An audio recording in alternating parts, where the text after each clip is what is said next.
So for some reason, everyone and their mums just decided to release their games this week. You know, we've got Space Marine 2, I Am Your Beast, Caravan Sandwich, Chef RPG, Towerborn, Age of Mythology Retold, and those are just the games that I want to play. The thought of trying to cover even a couple of these games for the channel this week, let alone play them for myself, is just, it's a bit stressful. I don't even want to think about how much it would cost if I wanted to buy all of these games. Well, that's where What the Car comes in. What the Car offers itself to be a wacky, cheap game that doesn't take itself seriously, and it sounds exactly like what I need right now. So that's the game I've chosen to play. So let's take a look at What the Car.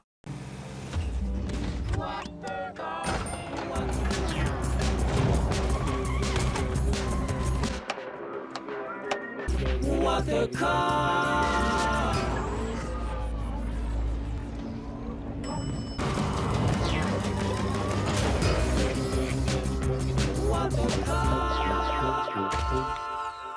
What the Car might just be the most cooked game I have played since Goat Simulator. Now, I was surprised to find out that this game was originally on Apple Arcade because this game doesn't actually really feel like much of a mobile port. Like, yeah, there are some signs here and there, like the simplistic controls or the UI and the art style of the game, but the controls work well within the unpredictable physics of the game. The art style might be simple, but it's well defined. It has a style that works and it's great. And the UI, yeah, it is a bit mobile-y, but honestly, it's fine. It doesn't feel like the developers dragged and dropped the game onto the Steam store like a lot of other mobile ports that I've seen. If you've never seen or heard of this game before, then you may be wondering what the car even is. And it is hard to put into words, really. You play as this car and you do stuff. Most of the time, the objective of every level is to make it to the finish line, but rarely do you ever drive there. Whether it be jumping to the finish line on your very long giraffe legs, skating around on office chairs with a rocket pack, or foosballing yourself to the finish. Every level has some kind of gimmick to it, trophies awarded for how quickly you can beat it, and a secret card that's usually a bit of a challenge to collect.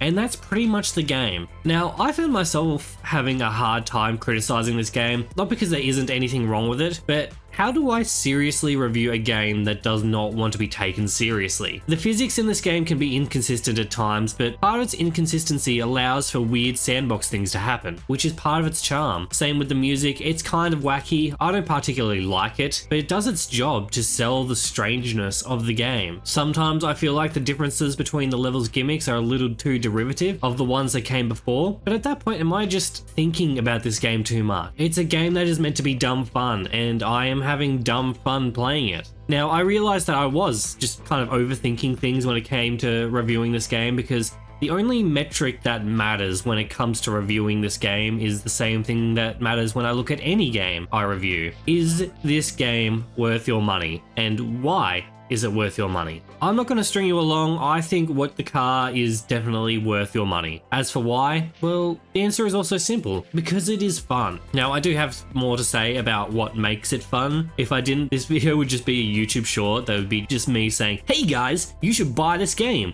Look at how funny and wacky and weird it is. Pretty cool. But no, I do have more to say. So let's start off with the gameplay. You are a car and you do weird things. Pretty simple. The game is split into 8 episodes. Each episode contains an individual hub of levels and they're connected by a theme. Like the first episode, the theme is jumping. The second episode is sports. The third is office work. The fourth is just long. Look, the themes are weird.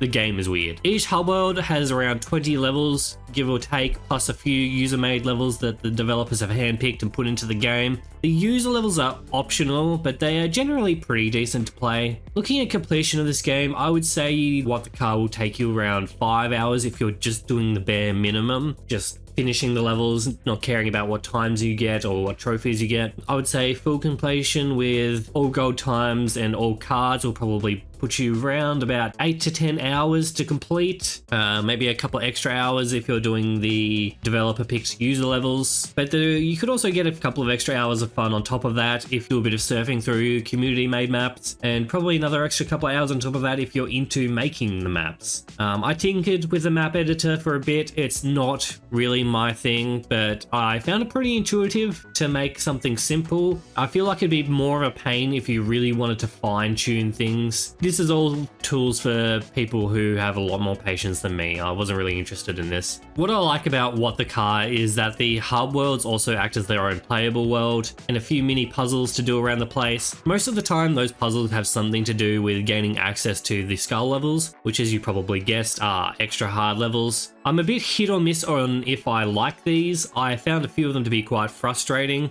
especially when going for the gold cards and gold times, mostly because the skull levels require precision, and this game doesn't do precision. It does guided chaos, which works well for the main game, but not really for the skull levels. The skull levels are challenging, but not really for the right reasons. The janky nature of this game works best when you aren't taking it that seriously, and when you're going for a full completion of the game, these are going to test your patience, because you will be fighting the physics for any advantage you can get and hoping that it just won't screw you over in the process.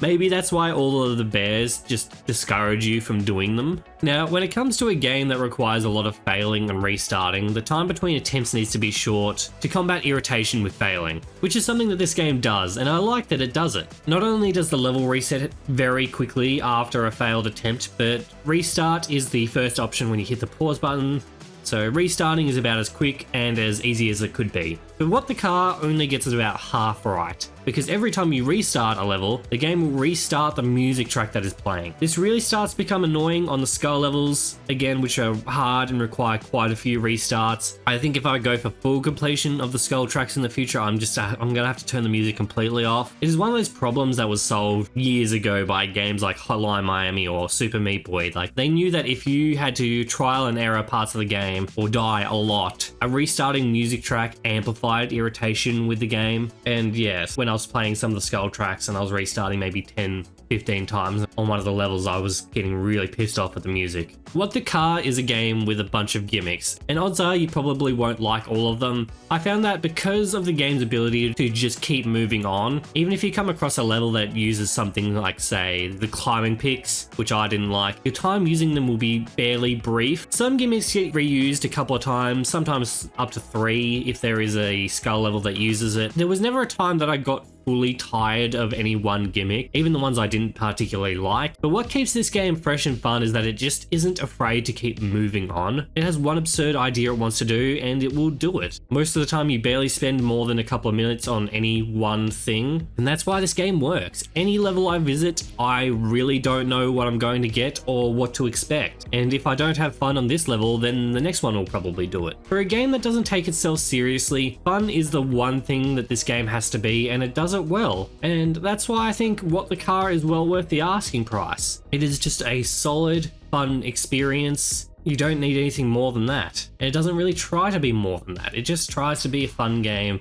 that'll make you laugh.